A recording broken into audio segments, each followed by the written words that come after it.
pregnant, and so I ended up seeing a doctor who told me, I mean, he verified, you're pregnant. He did it with blood test, with the urine test, and ultrasound exam, and if I don't do an abortion on you tomorrow, you're going to have to go through a different type of abortion, which probably would have been a saline abortion. And I knew what I was pregnant with by that time, and so I was terrified to go through with it, and I could not go through with it, knowing what I knew, and so I had the abortion, but I had periods the whole time. You were impregnated at the point that it happened without you having any knowledge of it? No, I did not. Is it possible that that happened to Diana, if she was, as the evidence that I've looked at suggests, also mind-controlled and a multiple from the early part of her life? That is definitely more than a probability.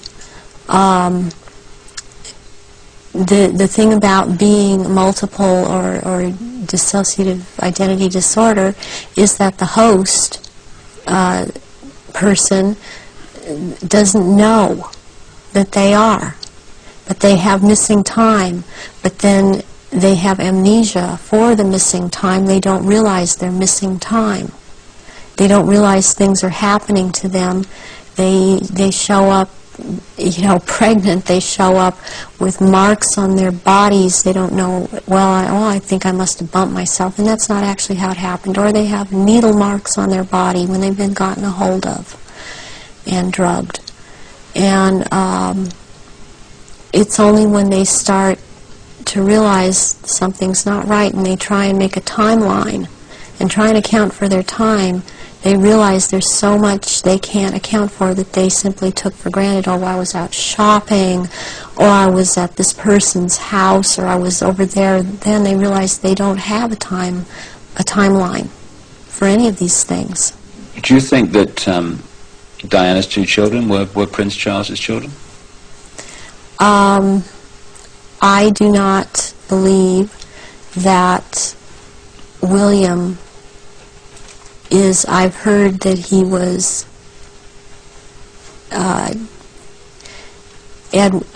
Charles's son. I've heard about someone else, and I believe that it was neither. I believe that this child of Prince William is the son of Pindar, and she was impregnated, and she did not realize that. When you look at the ritual nature of all that, you've got Osiris, it would seem, symbolized by dirty fire. You've got Isis, symbolized by Diana. Presumably the baby, quite obviously, symbolizes Horus in Egyptian legend and ritual. Why create that in a tunnel in Paris at that time? What was it designed to do, to symbolize or whatever? It's to symbolize, it's part of symbolizing getting ready, getting the world ready to recognize the Horus that is about to come upon us in the year 2000, as the year 2000 is the age of Horus and Osiris reborn. And there's a sacrifice involved. And the sacrifice is the mother, and the sacrifice is this child. And yet it involves another child who yet lives by the same mother. And you're talking about William? Yes, I am talking about William. What would have happened to Diana in your experience of the ritual, and what would have happened to the unborn child after the events in the tunnel in Paris? That Diana left the tunnel dead. She didn't leave that tunnel alive. that ritual, she had to die in that tunnel, and they had to take her soul in that tunnel, and they had to take the soul or developing essence of the unborn child, and in the hospital it follows logically, according to what I know about what they do, that they would have taken the uterus and the fetus from Diana, that would have been taken, and as a ritual that would have been taken, and they would have removed other body parts. And done what? Distributed them for high Illuminati members to consume. This is a ritual sacrifice. Some strange things happened after that. Strange things happened all the way through it. But suddenly the decision was made that she would not be buried in the local church where she wanted to be buried, but on an island among the trees in a lake at Althorpe Park.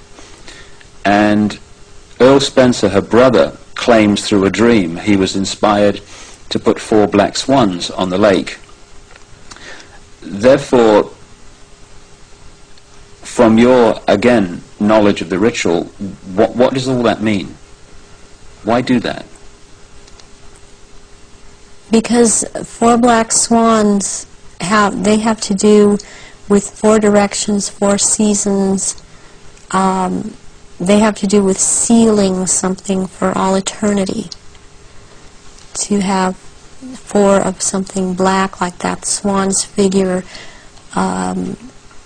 in Celtic mythology, quite a bit in the Druid mythology, and black is the color of Hecate, and also one of the goddess aspects, the 3 goddess aspects that they have, the name is Black Flame or Black Star, and Black Flame means unto death, and so therefore the color black, and somewhere in there would be a flame. The decisions after her death to put her on an island among the trees in a lake and the 4 black swans were all, at least on the surface, taken by her brother Earl Spencer. Have you any experience of him? Earl Spencer, I have seen at rituals. He's definitely tied into it. Her family has been part of this. She has this bloodline. I have not seen him shapeshift, but he's tied into it. You've seen him at rituals in yes, which I have. Sacrifices took place? Yes, I have. What about her father? Any knowledge of him? Her father was present at rituals. Her father would have been involved way before Diana was born. For her to have been involved and watch her actions after she was married, cutting herself, being anorexic, being bulimic, these are so indicative of someone who has been involved in mind control, has been hurt, has been forced to follow mind programming. That this would have started when she was a little child, and her father would have been involved. So if they got her into this mind control stream from birth, presumably they would have been able to shape events right from that point to the 13th pillar. Yes. Yeah, they would have. When somebody becomes what we call multiple personality disorder or dissociative identity disorder, there are many programs that are induced, that can be induced at any point. I mean, you've got the machinery in place when they're a very small child, and as they're